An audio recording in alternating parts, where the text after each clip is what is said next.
Ir 2024. gada jūlijas, skaista vasara, un esam nonākuši līdz vienai no projekta robežai, un, kā redzam, ir izbūvēts jau pārvads. Tas, ko mēs šobrīd redzam šeit pašam pārvadam, tad tas nav gala izskats. Te vēl būs dažas arhitektoniskas detaļas, gan nosedzot šīs te notekcaurules lietas drenāžai, gan pa augšu ies arī arhitektoniskas drošības margas tiem dzelzceļa strādniekiem, kas varēs pārvietoties visā projekta garumā.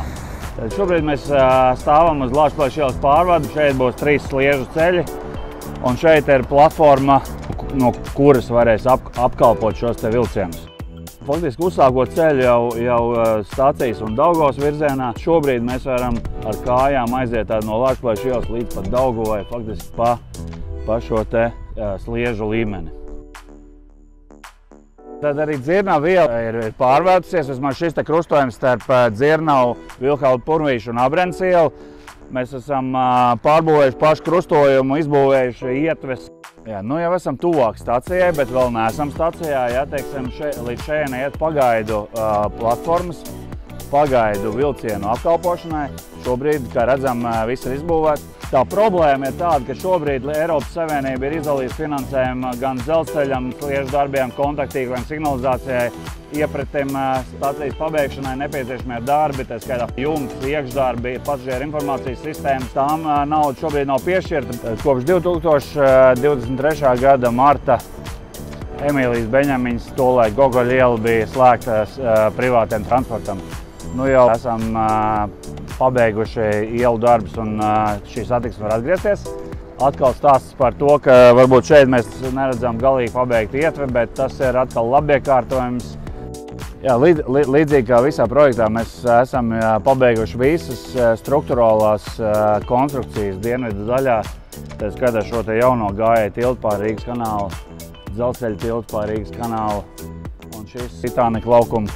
Mēs redzam, ka Rīga savā integrācijas projektā ir savedusi kārtībā pašu krastu, kas bija viņu zonā. Autoostā faktiski visi rekonstrukcijas darbi ir pabeigti, ir pārvads izbūvēts, piestātnes autobusiem izbūvēts. Šeit jau mēs redzam pirmo vertikālo konstrukciju jaunajām tiltām pār Daugavu, pirmais balsts. Nākamie soļi ir jau laiduma izbūve. Protams, mēs vēl arī izbūvēsim vertikālo balstu Daugavā, pabeigsim un, kā jau mēs redzējām, drīz jau betonēsim atbalsts galsienu.